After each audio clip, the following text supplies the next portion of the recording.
This is Bullets with AWR Hawkins, a Breitbart.com podcast. Here he is, the host of the podcast, AWR Hawkins.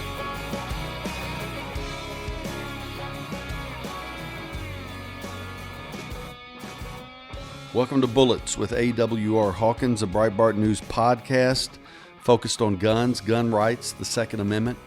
You know, we sum these things up here each week under the banner of freedom, and we do so because an armed citizen is a free citizen. It's as simple as that. So, you know, we won't change that. That's how we'll continue to sum these things up. We had a great example of this in Cincinnati this week. You know, they had that terrible attack in Cincinnati. A man named Omar Perez walked into Fifth Third Bank and opened fire. If you watch the video, and I watched it repeatedly, he walked around just randomly targeting people wherever he saw them. He wounded 2, he killed 3 before being killed himself by police. It's a tragedy when you just hear the news that I shared with you, but what makes it even worse is that this bank was a gun-free zone. Folks, these people will never learn.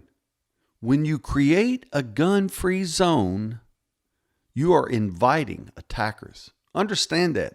You are inviting them because they know that law-abiding customers of that bank will be defenseless. They know that. This guy walks around at his leisure. If you watch the video, he's in no hurry. He walks around at his leisure. Looks in this room, there's somebody in there, pop, pop, pop, pop, pop, pop. He shoots. Goes to the next room, there's somebody in there, pop, pop, pop, pop, pop, pop. He shoots. Just walks around at his leisure because no one can shoot back. He's just walking around with a handgun, checking rooms, reloading when he needs to, whatever. Gun-free zone, folks. See, this is why I say, when I say that this podcast focuses on guns, gun rights, the Second Amendment, and we sum those things up under the banner of freedom, the reason I do that and then stress that an armed citizen is a free citizen is because an armed citizen can defend himself. But when you watch this video of the inside of this bank when this guy attacked, no one could defend themselves. They had to run. They had to hide. They had to cower. They had to beg. That's not freedom, folks. That's the environment you get when Fifth Third Bank tells you you cannot be armed for self-defense. Shame on you, Fifth Third. Shame on you. Shame on you for putting people in this position. And Fifth Third's not the only one to do it. You know, Orlando Pulse, June 12th, 2016, gun-free zone. The recent Jacksonville shooting, August 26, 2018, at Jacksonville Landing, gun-free zone. Shame on Jacksonville Landing. Shame on them for telling their customers, hey, if you come here, you have to be defenseless. Shame on them. Fifth Third, gun-free. Jacksonville Landing, gun-free. The Parkland High School that was attacked February 14th, 2018, gun-free. Orlando Pulse, gun-free. Sandy Hook Elementary, gun-free. The D.C. Navy Yard, which was attacked September 16th, 2013, gun-free. On and on and on I can go. Fort Hood, both for the 2009 attack and the 2014 attack, gun-free. Do you see what these attacks have in common? It's not the type of gun used. You know, the Democrats will tell you, oh, the AR-15 is the weapon of choice. Yada, yada. No, it's not. It's not concealable. But that's beside the point. The point is, it has nothing to do with the type of weapon. It's the type of environment. It's an environment in which the attacker doesn't have to worry about anybody shooting back. Now, I've said this before, but we have a lot of new listeners, so I'm going to say it again for the benefit of them. During the Sandy Hook attack, which was December 14th, 2012, during that attack, the gunman had over 9 minutes with no armed resistance. Let that soak in. Over 9 minutes. Now, if you have kids, or if you have relatives who have kids, or if you have grandkids, or if you have friends who have grandkids, just think about it. That animal stole them, then walked into that school that morning, and he shot his way in. He shot through the glass to get in. And once he's inside, since it's a gun-free zone, he has over 9 minutes with 0 armed resistance. Now think about what that would have been like. He can go classroom to classroom. And again, it doesn't matter what type of weapon he used. Now, he did happen to have an AR-15, and he had a Glock handgun. But guess what? It doesn't matter. He could have had a single-shot shotgun and a revolver because no one could fight back. It doesn't matter what type of gun he had. The environment is what matters, and he had over 9 minutes without an armed response. Now, someone out there is going, why in the world are you spending your podcast in September 2018? Why are you spending time talking about Sandy Hook, which happened in December 2012? Well, the reason is the Cincinnati attack reminds us all over again that as long as these gun-free zones exist, as long as they exist, people are going to die. Good people are going to die because bad people are going to attack. Because gun-free zones are an invitation for bad people to ply their trade. That's the bottom line, folks. Let it soak in. You remember the Aurora movie theater shooting? The left couldn't wait to spin that for gun control. You remember that? James Holmes killed those people during the Batman premiere. That was July 20th, 2012. You remember that? That was a gun-free zone. Colorado has some good concealed carry laws. They really do. And they have campus carry. I mean, they have great stuff like that. But that particular theater was gun-free. Even if you were licensed, you had to leave the gun in the car. You had to enter defenseless. You remember April 16th, 2007, 32 people gunned down at Virginia Tech? You remember that? 32 people. The guy used handguns. What's that matter? It doesn't matter. As I say, the type of weapon isn't what's important. What's important is the environment. Virginia Tech was a gun-free zone. I'm just telling you, you people who are in a position where you can make some decisions, if your church is gun-free, then you're making a huge mistake. Huge mistake. If your business is gun-free, I don't care whether it's a business that is open to the public to come in and out like a convenience store or whatever, or if it's an office building. If it's gun-free, you're making a huge mistake. Because it's only gun-free for the law-abiding citizen. The criminal doesn't care what that sign says. See, Omar Perez, who attacked Fifth Third Bank in Cincinnati, you know where he is right now? He's dead. Kudos to the Cincinnati police for guaranteeing that, but he's dead. So he doesn't care that the sign said no guns allowed. He walked in that building probably knowing he was never going to walk out. So why does he care what a sign says? The guy who comes in your church Sunday morning while you're looking forward toward the pulpit singing Amazing Grace. The guy who comes in from behind and opens fire behind you, he does not care that your church is a gun-free facility. He does not care. Now, he does appreciate the fact that no one's armed. Don't get me wrong. He likes that you're not able to shoot back and defend yourself. But he's not about to obey that rule or regulation. So don't kid yourself.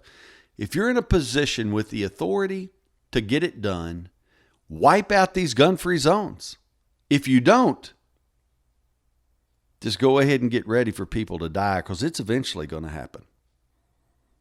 It really is. I'm not trying to be morbid.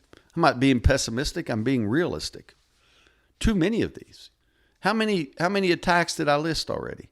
I could keep listing them, but it would bore you to death. Gun-free zones are killing fields, folks.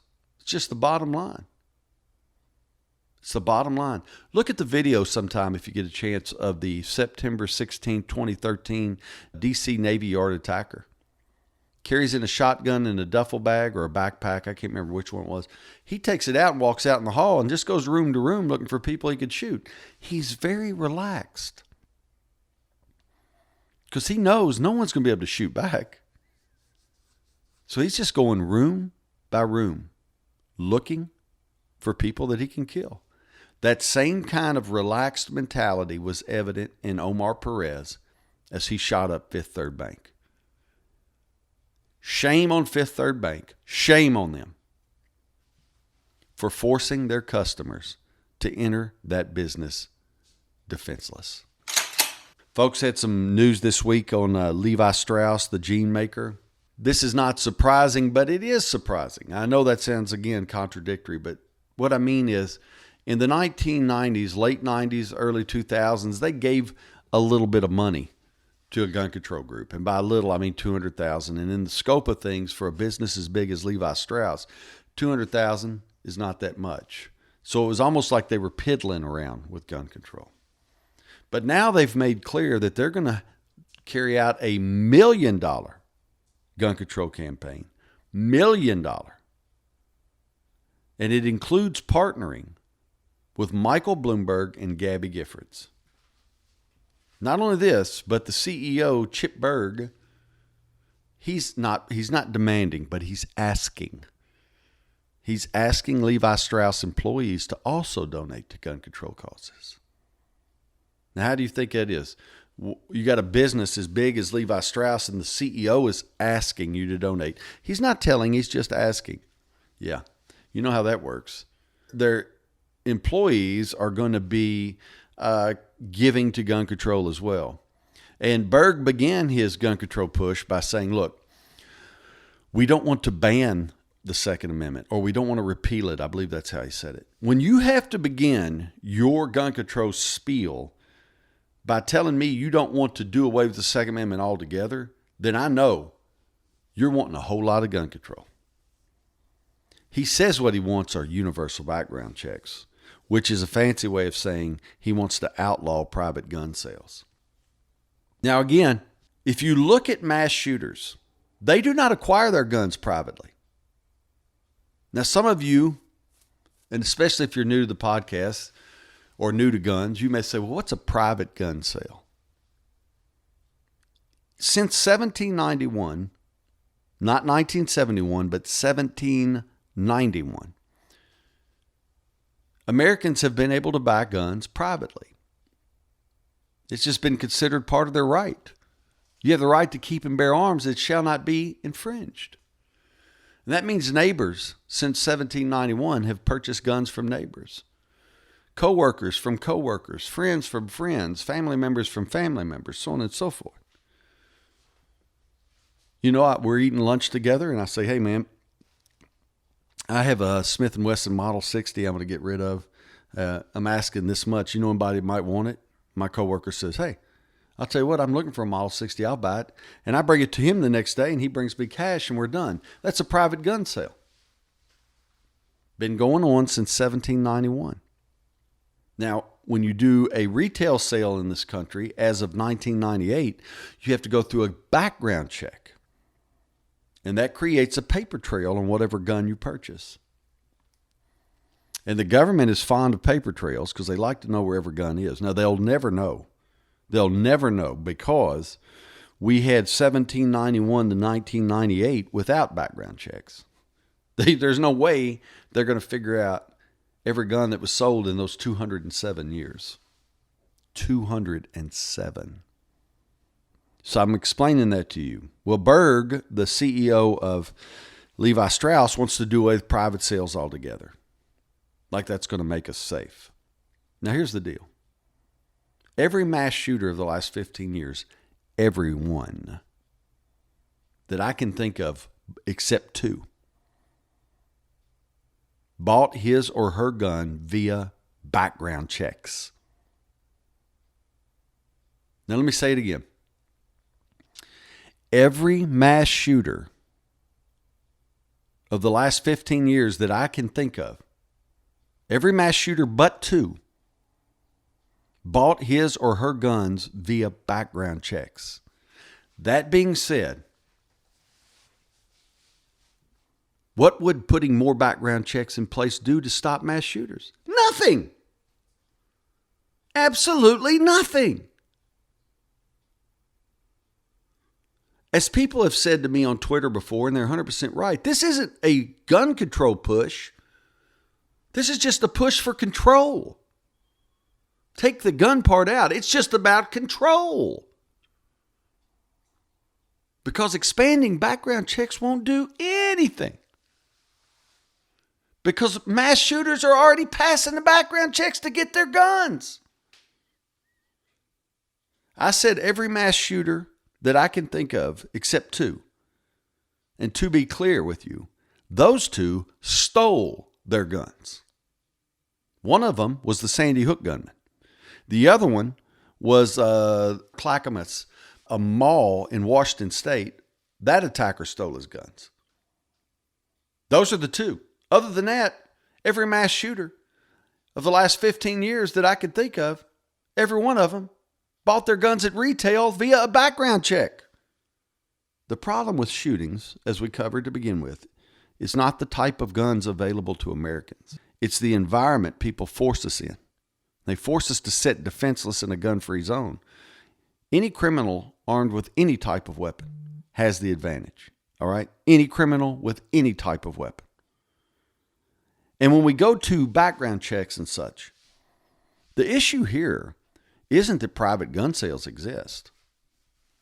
No, that's not the problem. The problem is people have plans to commit evil, but they haven't committed a crime, so there's nothing to keep them from getting guns. See, they're latent criminals. They're not actual criminals yet.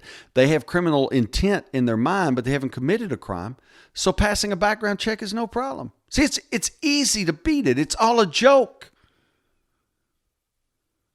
In the end, all the background check system does is makes it harder for the law-abiding citizen to get his or her gun because it adds more hoops through which they must jump to acquire a gun for self-defense. That's it, bottom line.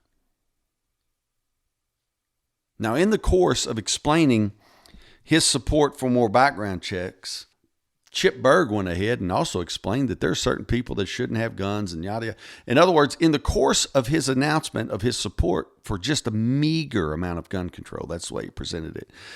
In the course of his presentation, his desire for gun control expanded. In the very announcement about the gun control, his push for gun control expanded. That's how it works, folks. It's insidious. We have to fight it tooth and nail. All right. Shame on Levi Strauss. Shame on them for what they're doing with this gun control push. James Woods, the actor, I really like him. He's basically given up his career to voice his conservative principles and his love for our country. I hope you've noticed that. The man deserves all kinds of kudos. He's literally given up his career in order to stand up for his country. And now we have Colin Kaepernick being honored by Nike. And James Woods can't handle it. When video was released of the Cincinnati Police Department taking out Omar Perez, James Woods sent out a tweet. He sent out a tweet in which he noted that Nike had chosen to honor someone who degrades police instead of honoring the police. The Cincinnati police officers, and I hope some of you are listening in Cincinnati, kudos to them. They surrounded and flanked Perez by moving outside the building while he was in it. The building has glass walls, so they could see in, but he could also see out. Their lives were at risk the entire time. They moved methodically, but nonetheless, they were exposed to him at times, just as he was exposed to them. And he opened fire, and when he opened fire, he gave away his position, and they shot through the glass and they killed him. And after they killed him, and the video, the body cam footage of it was released, James Woods just had all he could handle. He couldn't handle any more. And he tweeted part of the video, and with the tweet, he put this text. What's most powerful in this video is the images of police officers having a face-to-face gun battle with a kill-crazy gunman.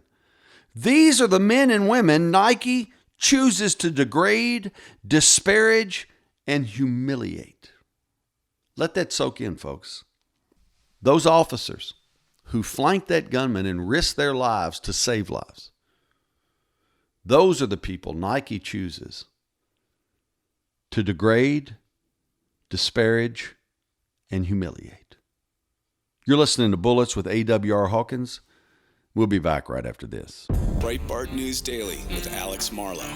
Why did we see some of the Republican kissing of Mark Zuckerberg that was taking place? I called it kissing the ring because I felt like every single person practically had to kiss the ring of this guy, who wants to do nothing except get all those people out of office. So, bizarre behavior from the Republicans. Breitbart News Daily, weekdays at 6 a.m. Eastern on Sirius XM Patriot 125. This is Bullets with AWR Hawkins, a Breitbart.com podcast. Here once again is AWR Hawkins.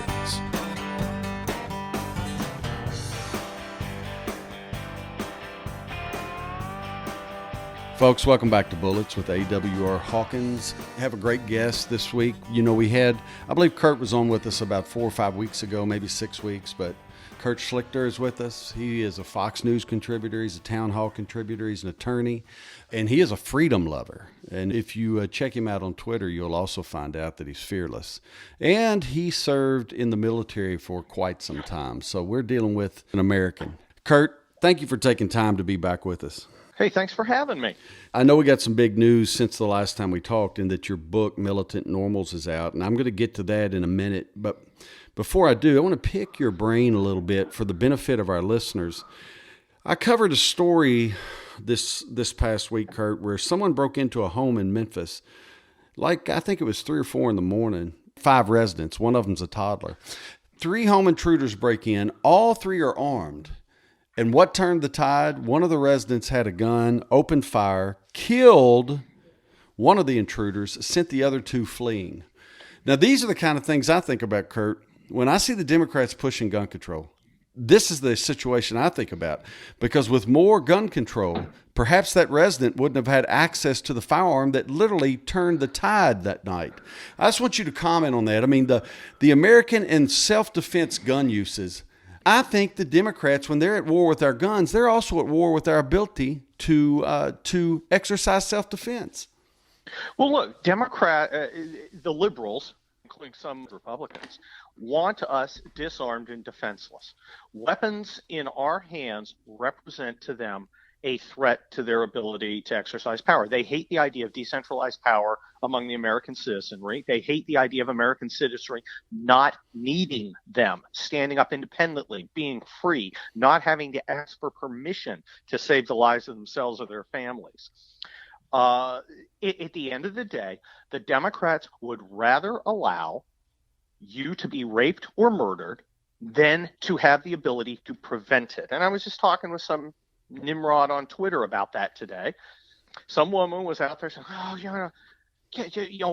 we need, Kavanaugh's gonna allow people to have guns. And a young lady put on, I had a guy come in, try and rape me, and I shot him.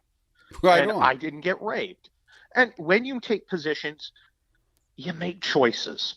And the choice here is very clear. The choice is to have people defenseless against criminals or not to do so. And they're choosing to have people defenseless against criminals. Let's understand, they don't think criminals are bad. And I know when I say it sounds a little odd, but, actions speak louder than words. Look at California. We don't arrest people for property crimes anymore. We are getting rid of cash bail. A woman was raped down the street from my house. There are bums and transients walking the streets. This is what they prefer. This is what the liberals want. They like this. Right. This is a good thing for them because it keeps us in line. It's repulsive. I know you know that. Look, you mentioned Kavanaugh. Let's go there. Kavanaugh, I thought, in his confirmation hearings. I just thought his genius showed through. That's just my opinion, Kurt. But when they asked him, and it was Senator Feinstein, one of the California senators, she asked him, how could it be? How could it be that you could dissent and you could oppose the D.C. assault weapons ban on the grounds that assault weapons are protected because commonly owned? And he explained, he goes, look, they're widely possessed, they're widely owned, and this means that they are in common use. And he's using that language from Heller. It was just a very well articulated, simple explanation, and that was Scalia's point. Every generation, the guns of that generation that are in common use, those are the guns that are protected by the Second Amendment. And Kavanaugh was just saying, look, AR-15s and similar weapons, they fall under that category. They're widely possessed, therefore in common use. Yet the Democrats, you saw it, they went ballistic. How can you argue, Kurt? How can they argue against what he said? Or did he make some kind of mistake that I missed? No, he didn't make a mistake, and they're not arguing. This is all about power. The simple fact is, under the Second Amendment, Americans have the right to personally own and use weapons that are effective for their lawful purposes. Those lawful purposes include self-defense, and they include preserving the Constitution, preserving public safety. Right. Having what liberals call an assault weapon. Frankly, I believe that actual assault weapons should be legal and available. In fact, I think it is your duty as an American adult to have effective combat weapons, ammunition, and the training to use them. I believe in the militia concept. I believe every American has a personal obligation, if physically and mentally able, to bear arms for the defense of themselves, their family, their community, and their Constitution. Going back to Heller, the simple fact is there are tens of millions of what liberals would call assault weapons out there. They are in common use. Look, she just doesn't agree with Heller. She just doesn't want the Second Amendment to say what it manifestly does. She can find, a right for men to marry men in there. She can find a right to have abortion in there, although neither of those are mentioned. And, legislatures are perfectly capable of enabling both of them if the, voters so choose.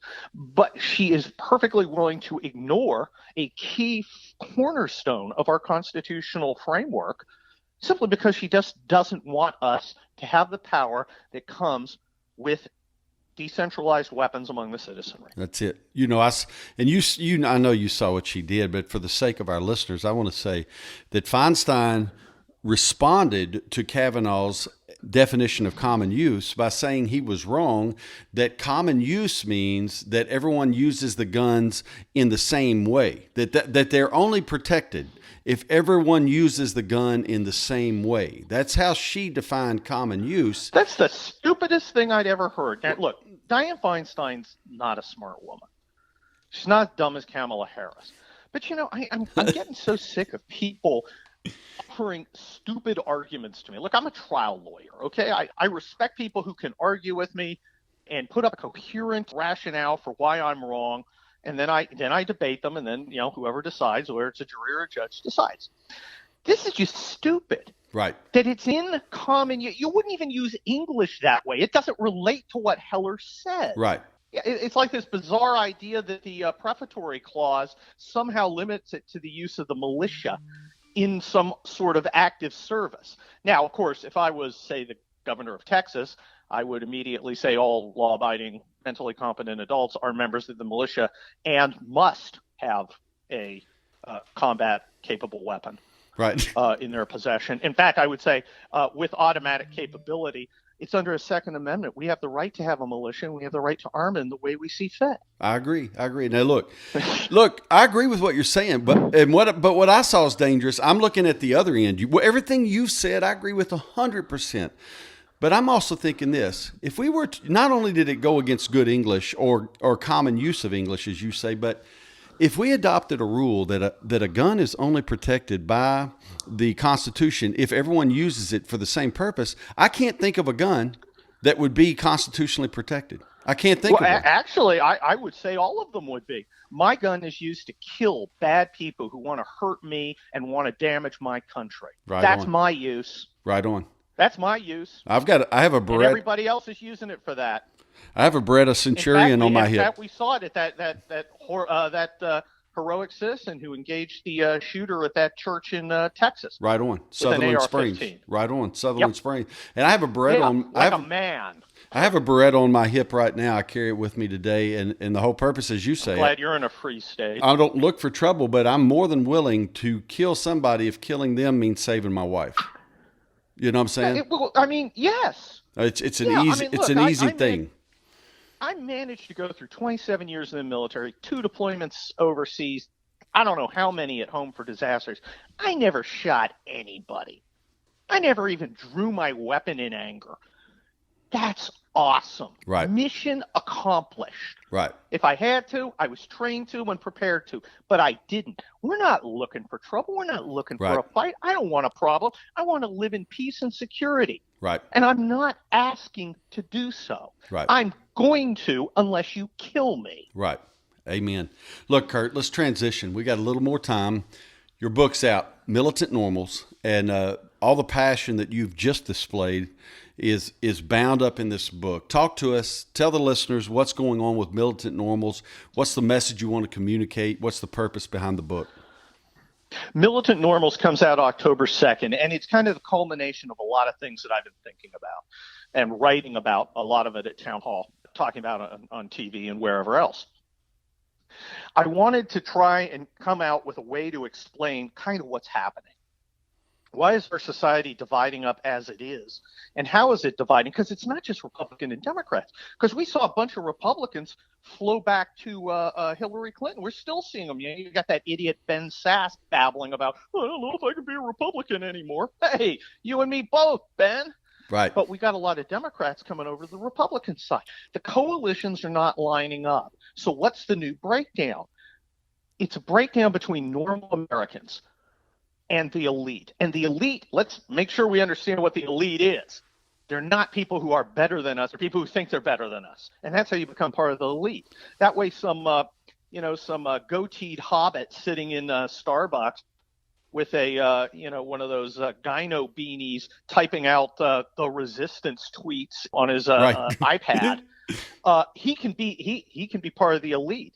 Yet you can have somebody who's, got a nice sized company, but he believes in freedom and just wants to be left alone. He's normal. Right. And normals have gotten militant because the elite isn't doing what it's supposed to do, which is kind of run the institutions of the country, ensure peace and prosperity and safety. Instead, it's decided to screw with us. Well, now we're screwing back.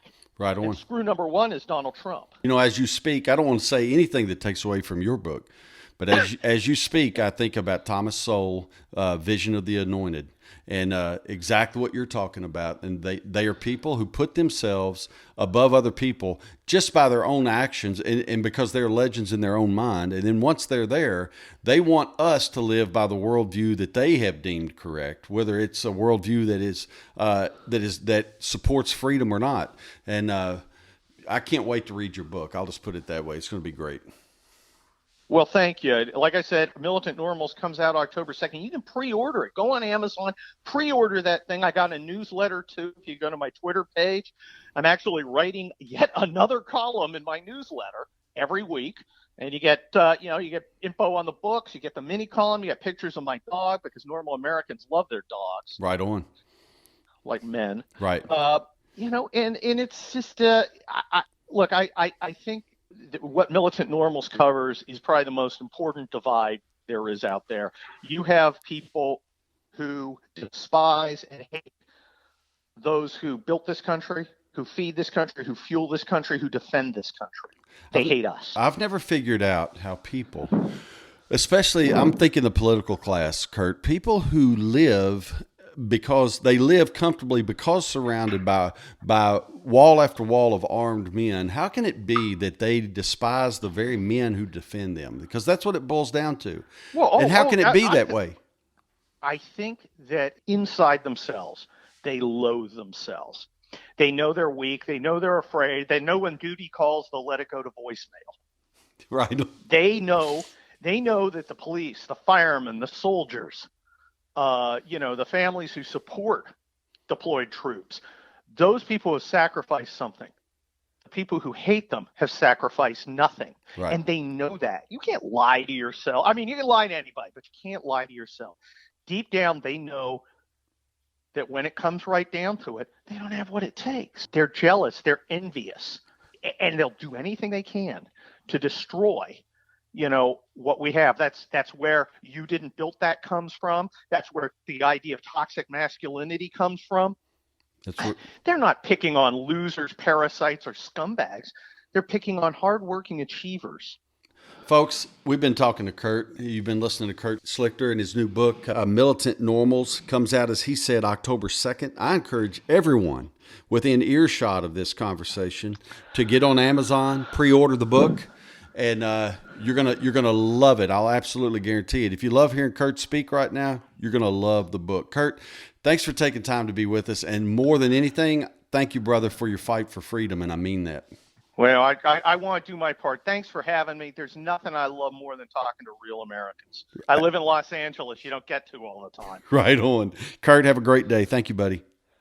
Adios, man. Breitbart News Tonight with Joel Pollack and Rebecca Mansour. The real thing that the left is angry about is they're like, how could you allow these Russian memes? Somebody saw a meme and then they decided they had to vote for Trump. Or it must have been fake news. And by fake news, they mean conservative websites. Come on. But this is what the left thinks. Fake news. And by fake news, what they mean is shut down Breitbart. Breitbart News Tonight. Weeknights starting at 9 p.m. East on Sirius XM Patriot 125. This is Bullets with AWR Hawkins, a Breitbart.com podcast. Here once again is AWR Hawkins.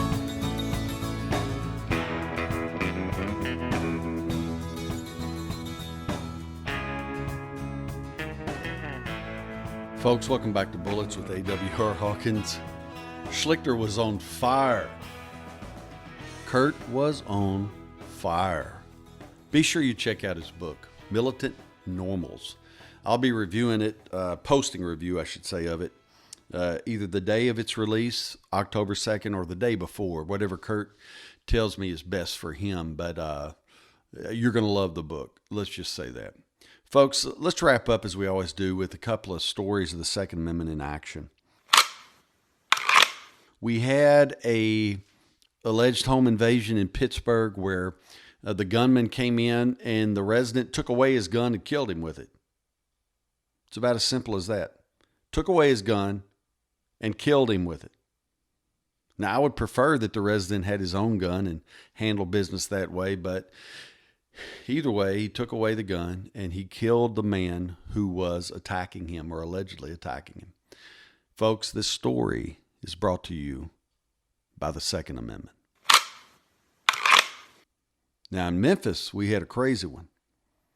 Some people broke into a home. The police say three armed home intruders entered the home. I believe it was either 3 or 4 in the morning. And anyway, 5 residents were at home. One was a toddler. The 3 came in, demanded money, and then began shooting. Just began shooting. One of the residents had a gun and shot back. Because of that, one of the intruders was killed and the other 2 fled the scene. Turned the tables on 3 armed men. Turned the tables on them because he was armed and he was ready. Folks, this story is brought to you by the Second Amendment. I'm going back and forth on text with a friend of mine right now, Martine. I've talked about Martine and her husband, Ron, to you all quite a few times. They're the ones who have guests over for dinner, and during their cocktails before dinner, they play this podcast for their guests to listen to. In lieu of classical music or jazz or whatever, they play this podcast. And Martine and I are texting back and forth this morning about her decision that maybe she's going to purchase a new gun for concealed carry. She carries a Glock 19 right now, but she's thinking about purchasing a SIG 365. But she always comes to mind these kind of stories because when we talk about the Second Amendment in action, she's ready. My friend Cal, he's ready. My friend Jody, he's ready. My friend Ezra, he's ready. Marshall, he's ready. I could keep going. Almost everyone I know is ready. I'm just asking you, are you? Because it can happen anywhere, anytime. It can happen at your home at 2 a.m. It can happen at your home in broad daylight. It can happen while you're in the gas station, while you're sitting in the restaurant eating. Are you ready? Part of being ready is getting that gun and figuring out how it works, shooting it, becoming very comfortable with it. If you're comfortable with the gun, you'll be confident when that attack comes. Get comfortable with the gun. Practice scenarios in your mind. Practice drawing that gun, getting on target, shooting. And if you do those things, you'll be better prepared if the evil person strikes where you're sitting. You'll be prepared to defend yourself, your family, your friends. You really have to think that way. I'm not encouraging you to be paranoid. I'm not. I'm encouraging you to be prepared. Folks, thanks for listening to Bullets. Tell your friends, your family members, your coworkers, everybody you know. Tell them to get on iTunes and subscribe to it. The podcast downloads every Tuesday for free to their phone. Once they subscribe, it'll just show up every Tuesday. Also have them go to the beginning page. After you've listened to a couple, go to the opening page of the podcast there on iTunes and give us a 5-star review. We need all we can get, all right? And until we talk again next week, always remember, more guns equal more freedom. Sonny's Corner with Sonny Johnson. Everything in hip-hop is not bad. Kanye agreed with us, so let's love him today until he raps tomorrow and you turn your back. Because if you jump off when the fun of the moment is over, then you are in fact making Kanye the token he is accused of being. So please, don't do that. Don't go there. Sonny's Corner with Sonny Johnson. Saturday from 1 to 3 p.m. East on Sirius XM Patriot 125.